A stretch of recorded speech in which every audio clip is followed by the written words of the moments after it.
오늘 함께 볼 말씀은 미가 6장 9절에서 16절 말씀입니다. 미가서 6장 9절에서 16절 말씀입니다.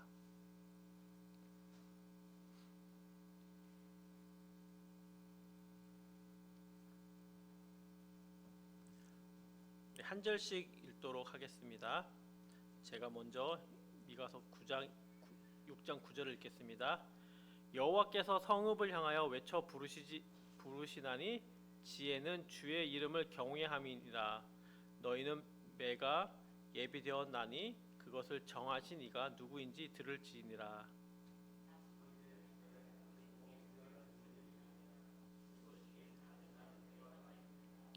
내가 만일 부정한 저울을 썼거나 주머니에 거짓 저울추를 두었으면 깨끗하겠느냐.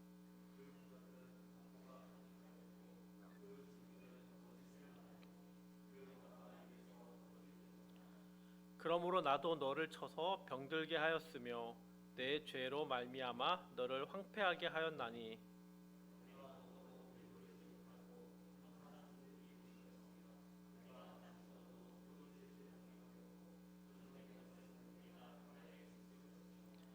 내가 씨를 뿌려도 추수하지 못할 것이며 감람 열매를 밟아도 기름을 내 몸에 바르지 못할 것이며 포도를 밟아도 술을 마시지 못하리라. 너희가 오므리의 율례와 아합 집의 모든 예법을 지키고 그들의 주민을 사람의 조석거리로 만들리라. 너희가 내 백성의 수욕을 담당하리라. 아멘. 성경에는 많은 선지자들이 나옵니다. 성도님들도 선지자 하면 떠오르는 인물들이 여럿 있을 것이에요. 선지자의 역할은 하나님의 말씀을 선포하며 또 미래에 일어날 일들을 백성들에게 알려줍니다. 성경에 많은 선지자들이 나오지만 그들은 한결같은 메시지가 있어요. 그 한결같이 하는 말은 그것은 이스라엘 백성을 향한 경고이고 또 멸망, 죄에 대한 회개, 그리고 회개를 촉구하고 그리고 그럼에도 불구하고 하나님의 변함없으신 약속과 사랑에 대한 메시지입니다. 오늘 우리가 볼 미가도 마찬가지입니다. 미가는 요담, 아하스, 히스기야 왕들의 시대에 예언한 선지자입니다. 당시의 국제 정세는 아수르가 세력을 확장해 가던 시기입니다. 아수르 주변국들을 점령하고 아수르는 주변국들을 점령하였고 북이스라엘까지 멸망시킵니다. 이때 남유다는 아수르에게 조공을 바치면서 겨우 살아남게 되죠. 남유다는 속국이 되어서 나라를 유지할 수는 있었지만 아수르에 바쳐야 할 조공으로 그것으로 말미암아서 남유다의 경제는 파탄 지경에 이르게 됩니다. 그리고 아수르가 섬기던 우상도 받아들이게 되면서 남유다는 경제뿐만 아니라 영적인 부분까지도 혼란과 제약을 저지른 그것으로 가득한 나라의 상황이 되어버립니다. 이런 상황 속에서 지도자와 재판관, 거짓 선지자들은 자신들의 이익만을 추구하고 돈과 권력 앞에서 정의는 사라졌고 하나님의 백성으로서의 본분을 잊어버리게 됩니다. 결국 백성들의 고통은 더 가중되는 것이죠.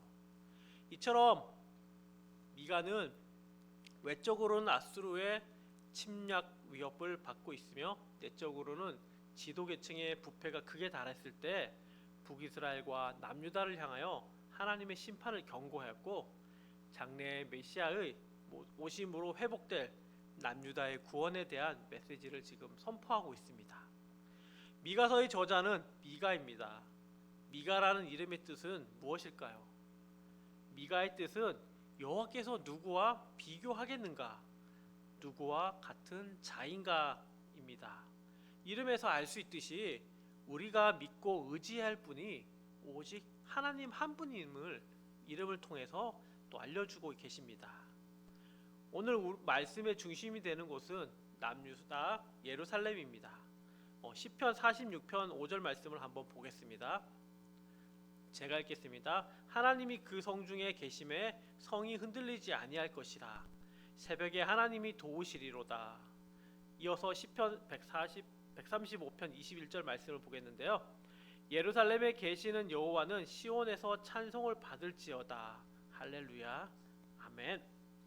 이스라엘 백성들이 함께 모여서 하나님을 예배하고 찬양하던 곳이 바로 예루살렘입니다. 주님의 말씀이 선포되고 보호하심이 가득하였던 곳이죠.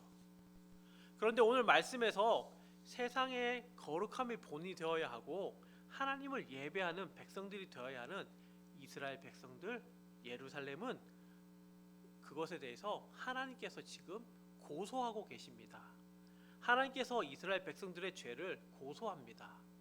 10절에서 12절 말씀을 우리 한번 다 함께 읽겠습니다. 10절에서 12절 말씀입니다. 시작.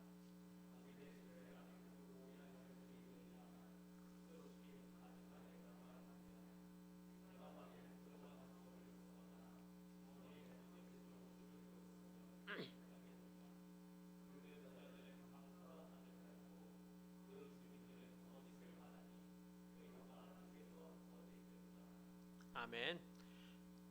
애굽의 종살이에서 구원하고 광야의 길 가운데 먹이시고 돌보시고 하신 그 하나님을 이스라엘은 지금 기억하지 못하고 있습니다. 지금 이스라엘에 남아있는 것은 거짓되고 악한 모습만이 가득합니다. 하나님께서는 미가 선지자를 통해서 예루살렘의 거짓되고 부도덕한 모습을 지적하고 있습니다. 당시 상황을 보면 경제 활동을 함에 있어서 정직함이 없습니다. 에바는 바구니로서 곡물을 재는 기구입니다. 그런데 상인들이 정직하지 못하게 물건을 살 때는 큰 것으로 해서 많은 양을 가져옵니다. 근데 반대로 그 물건을 되팔 때는 아주 작은 것으로 해서 부당한 이득을 취하고 있습니다. 그리고 또한 사회적 지위가 높고 부유한 계층의 사람들이 자신들의 이익을 위해 거짓된 고소와 불의한 재판으로 힘없는 사람들을 학대하였습니다. 힘없는 사람, 돈 없는 사람은 재판에서 이길 수가 없고 항상 피해를 보게 됩니다. 죄가 없음에도 죄가 있는 사람이 돼버린 상황이죠. 정의는 사라진 지 오래입니다. 드라마의 소재로 많이 쓰이는 내용이죠. 이런 사회 전반의 문제들은 일반 이스라엘 백성들에게만 문제가 있는 것이 아닙니다. 하나님의 말씀을 앞에서 가르치고 백성들을 올바른 길로 인도해야 하는 지도자들도 동일한 상황입니다. 이스라엘 한두 사람의 문제가 아니라 이스라엘 전체에 걸쳐서 악함과 우상숭배, 죄악들이 지금 행해지고 있습니다. 16절 말씀을 제가 읽겠습니다. 너희가 오므리의 율례와 아합 집의 모든 예법을 지키고 그들의 주민을 사람의 조석거리로 만들리라. 너희가 내 백성의 수욕을 담당하리라. 오므리와 아합은 어떤 왕이었을까요? 열왕기상 16장 30절 말씀을 다시 보겠는데요. 한번 다 같이 읽도록 하겠습니다. 시작. 오므리의 아들 아합이 그의 이전의 모든 사람보다 여호와의 보시기에 악을 더욱 행하여 이들은 이방 여인들과 결혼하고 우상숭배, 폭력, 부도덕, 죄악으로 가득한 왕들로 기록되어 있습니다. 그 정도가 얼마나 컸으면 이전의 모든 왕보다 여호와 보시기에 악을 행한다고 평을 하였을까요? 지금의 이스라엘 백성들과 예루살렘 지도자들은 오므리와 아합의 모습과 다를 바 없이 악한 행동을 잘못된 신앙생활을 하고 있는 것입니다. 세상이 본이 되어야 할 이스라엘 백성들과 지도자들이 세상의 가치와 부도덕한 모습, 우상숭배, 그것을 그대로 닮아서 교회 안에 가져왔어요. 교회 안에서도 동일하게 잘못된 신앙생활, 부도덕한 신앙생활의 모습을 가지고 있습니다. 우리가 살고 있는 지금의 사회 문화와도 비슷합니다. 가증한 에바, 거짓 저울추, 부자들의 강포, 그리고 거짓말들로 가득한 집단이나 사람들이 곳곳에 참 많이 있습니다.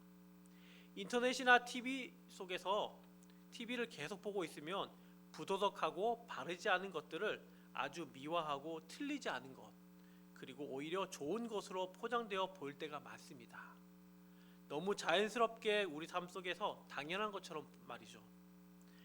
동성애를 너무 아름답게 만든 영화를 보면 죄가 아니라는 생각이 들고 더 나아가서 동경하고 멋있어 보이기까지 합니다. 믿는 우리들의 생각은 어떻죠? 세상의 가치관에 따라 나도 모르게 뭐 어때? 괜찮아 보이고 세상에서 옳다고 말하는 소리에 마음이 가고 나도 동의하고 아무런 저항이나 의식 없이 맞다고 받아들이는 경우가 많습니다. 그리고 나는 다른 사람들에 비해서 덜 부도덕해, 덜 부정직해 그렇게 여깁니다. 그래서 요 정도는 괜찮아. 다른 사람들은 더 나쁘고 더 큰 잘못도 저지르는데 내가 하는 이 정도는 뭐 애교지 괜찮다고 여깁니다. 나도 모르게 세상의 잘못된 문화 속에 우리도 함께하고 있는 것입니다. 성경에서 살인하지 말라고 합니다. 사람들을 미워하고 때리고 상처를 주지만 나는 살인하지 않았기 때문에 괜찮아 라고 그렇게 말하고 있진 않습니까? 세상에서의 많은 기준들이 우리에게 영향을 주고 있습니다. 그러나 아닌 것은 아닙니다. 내가 다른 사람들보다 덜하다고 해서 다른 사람들보다 덜 나쁘다고 해서 그것은 정직한 것이 되지 않습니다. 당연히 정도의 차이는 있겠죠. 하지만 모두 잘못된 것, 부도덕한 것입니다. 기준은 상대적인 것이 아니라 절대적인 것입니다. 정도가 어떠하건 정직하지 못하고 바르지 못한 것입니다.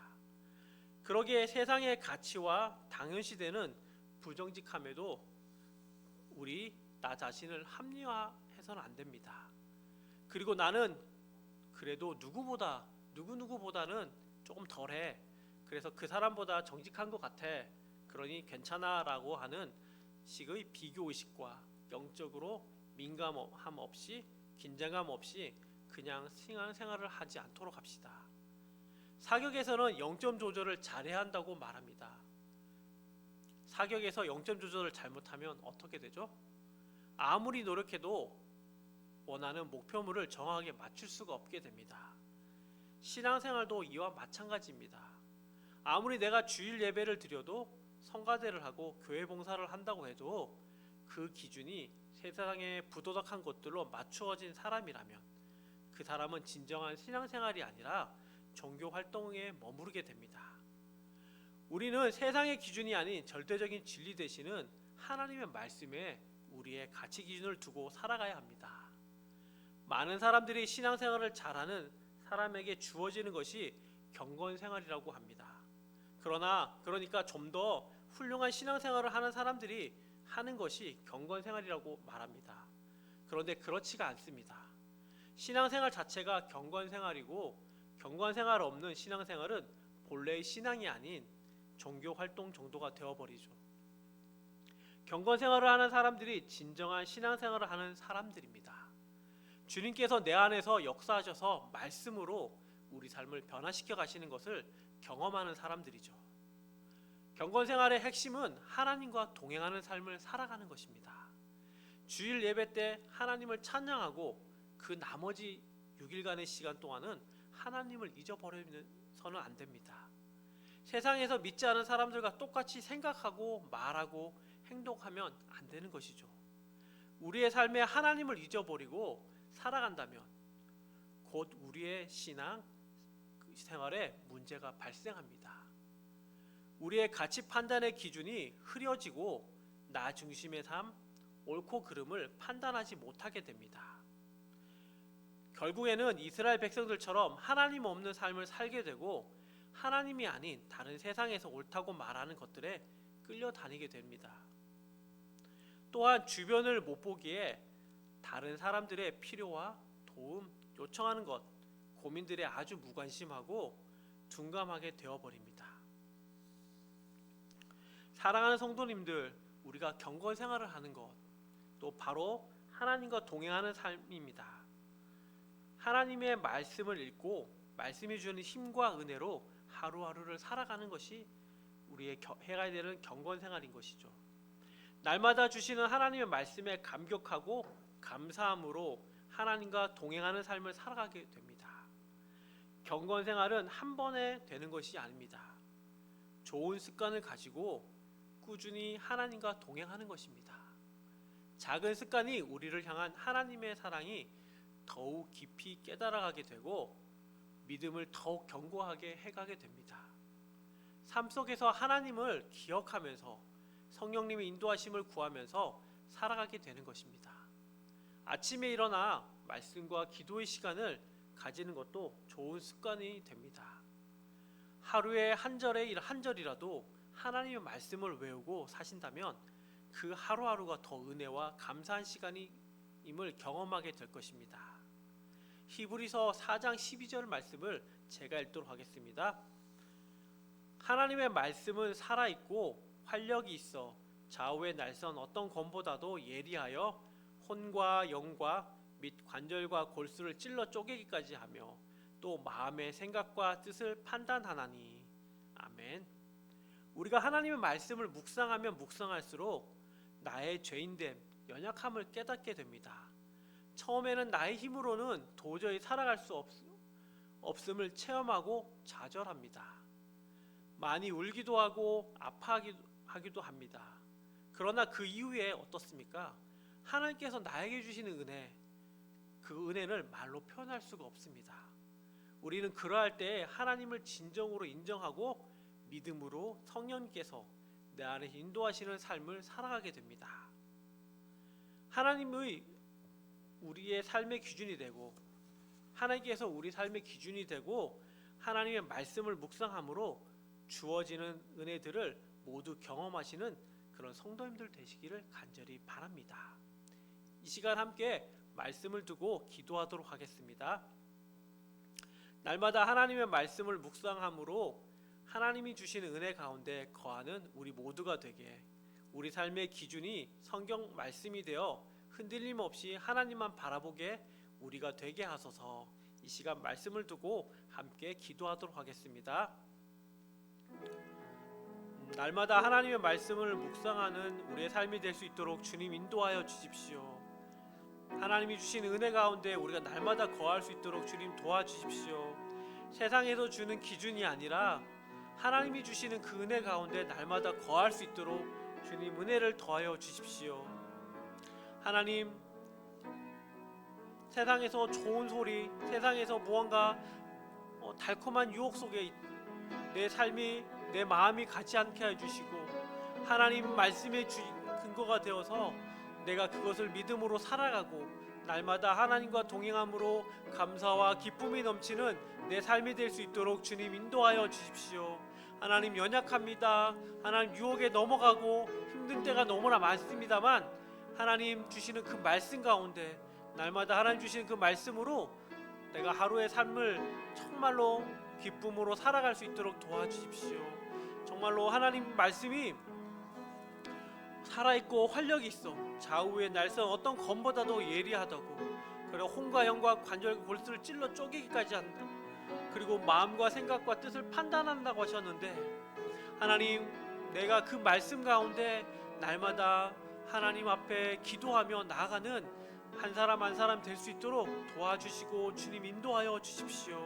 주님이 하나님 내 삶 가운데 주인 되어 주시고 성령님께 통하여서 하나님 말씀을 밝히 조명하여 주셔서 내가 나아갈 방향들, 내가 행해야 될 것들, 말과 행동, 내가 섬김의 영역들을, 모든 영역들을 주님께서 인도하여 주시고 주님 돌봐 주십시오.